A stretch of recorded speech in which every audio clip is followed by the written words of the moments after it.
जिसने सब कुछ पाया पर सुकून खो दिया। मन की शांति की सच्ची कहानी।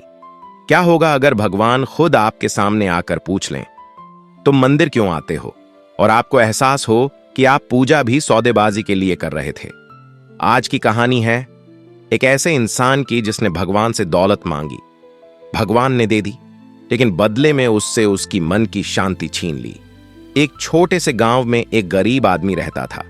हर रोज सुबह वह पास के मंदिर में जाता, झाड़ू लगाता, सफाई करता और फिर अपने काम पर चला जाता। लेकिन उसकी सेवा में भक्ति कम और उम्मीद ज्यादा थी। वह रोज भगवान से कहता, हे प्रभु, मुझे इतना धन दे दो कि मेरे पास ढेर सारी दौलत हो जाए, मेरे दुख के दिन खत्म हो जाएं। एक दिन भगवान ठाकुर जी बाल रूप में उसके सामने प्रकट हुए। उन्होंने मुस्कुराकर पूछा, तुम मंदिर में सेवा क्यों करते हो? आदमी ने ईमानदारी से कहा, प्रभु, मैं सेवा इसलिए करता हूं ताकि आप खुश होकर मुझे धन दे दें। भगवान ने शांत स्वर में कहा, ठीक है, तुम्हारी इच्छा पूरी होगी, लेकिन याद रखना, जब अवसर तुम्हारे सामने आएगा तुम्हें पहचानना होगा। यह कहकर भगवान अंतर्ध्यान हो गए। समय बदला, उसे व्यापार में बड़ा मौका मिला। उसने मेहनत की और किस्मत भी साथ देने लगी। धीरे धीरे वह गांव का सबसे अमीर आदमी बन गया। बड़ा घर, गाड़ियां, नौकर चाकर, बच्चों की शादियां शान से हुईं। लेकिन एक चीज उससे दूर होती चली गई, मंदिर। अब उसके पास समय नहीं था। वह कहता, अभी बिजी हूं, बाद में जाऊंगा। कई साल बीत गए।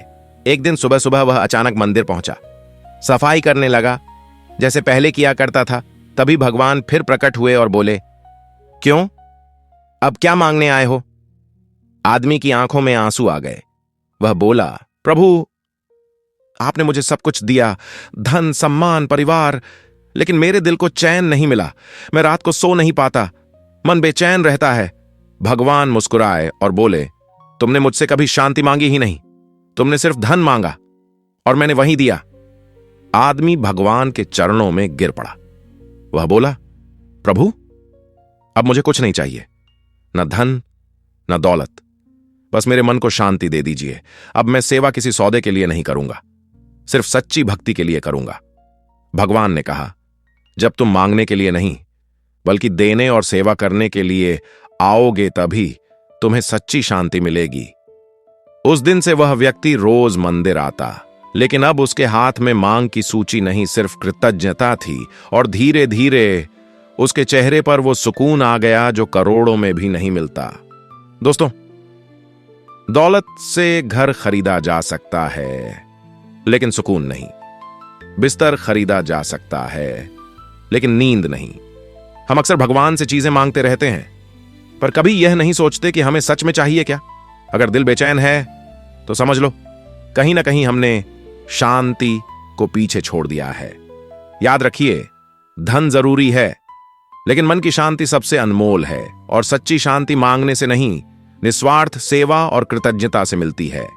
इसीलिए कभी भी कोई भी चीज मांगने मत जाया करो, क्योंकि आपकी किस्मत में जो लिखा होगा वह आपको सही समय आने पर मिल जाएगा। क्योंकि आपकी किस्मत में जो होगा वो खुद चलकर आपके पास आएगा, और जो नहीं होगा वो आकर भी चला जाएगा।